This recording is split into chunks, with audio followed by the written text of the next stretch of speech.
Carmel school Chalakudy NSS unit, police, excise എന്നീ വിഭാഗങ്ങളുടെ സംയുക്താഭിമുഖ്യത്തിൽ ലഹരിക്കെതിരെ പ്രതിജ്ഞയും ലഹരിവിരുദ്ധ ഫ്ലാഷ് മോബും നടത്തി. ചാലക്കുടി പ്രൈവറ്റ് ബസ് സ്റ്റാൻഡിൽ നടന്ന പരിപാടിയുടെ ഉദ്ഘാടനം ചാലക്കുടി നഗരസഭാ ചെയർമാൻ എബി ജോർജ് നിർവഹിച്ചു. ചാലക്കുടി ഡിവൈഎസ്പി സുമേഷ് അധ്യക്ഷത വഹിച്ചു.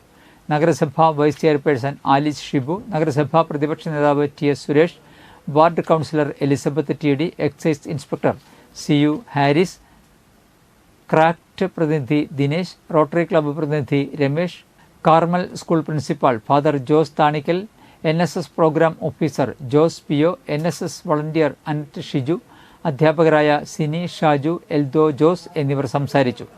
ലീഡർമാരായ ഇമ്മാനുവൽ, മരിയ, അമൃത, ശ്രീരാം എന്നിവർ പങ്കെടുത്തു. തുടർന്ന് കാർമൽ സ്കൂൾ NSS വിദ്യാർത്ഥികളുടെ ഫ്ലാഷ് മോബും തെരുവ് നാടകവും അരങ്ങേറി.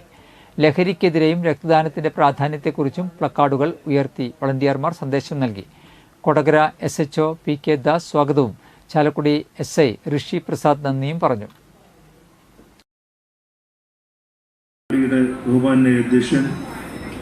ചാലക്കുടി DYSP നമ്മുടെ നാട് വല്ലാത്തൊരു ദിശയിലേക്കാണ് യാത്ര ചെയ്യുന്നത്. മയക്കുമരുന്നും മദ്യവും നമ്മുടെ നാട്ടിൽ വലിയ വിപത്താണ് വിതയ്ക്കുന്നത്. പ്രിയ വിദ്യാർത്ഥികൾ ഇതിൻ്റെ പ്രചാരകരാകുന്നതിന് വേണ്ടിയിട്ടാണ് ഇന്ന് ചാലക്കുടി കാർമൽ NSS യൂണിറ്റ് തന്നെ ഇവിടെ വന്ന് ഈ പരിപാടിക്ക് നേതൃത്വം നൽകുന്നത്. മാത്രമല്ല, പേടിയൊക്കെ ആയിരുന്നു. കാരണം ഞങ്ങളൊരു 6 മണിയാകുമ്പോഴേക്കും വീട്ടിൽ എത്തിയിരുന്ന കാലഘട്ടമാണ്. 6 മണിയൊന്നുമല്ല, 5 മണിയാകുമ്പോഴേക്കും ഞങ്ങളൊക്കെ വീട്ടിലെത്തി. പക്ഷെ ഇന്ന് കുട്ടികൾ വളരെ നേരം വൈകിയാണ് വീടുകളിൽ എത്തുന്നത്.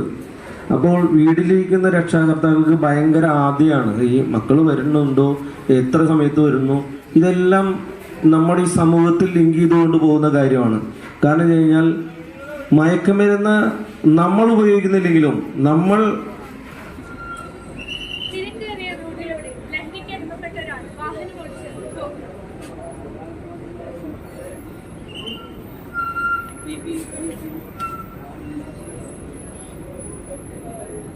ഫോൺ എടുത്താൽ കൊച്ചിനെ ആശുപത്രി കൊണ്ടുപോകാം.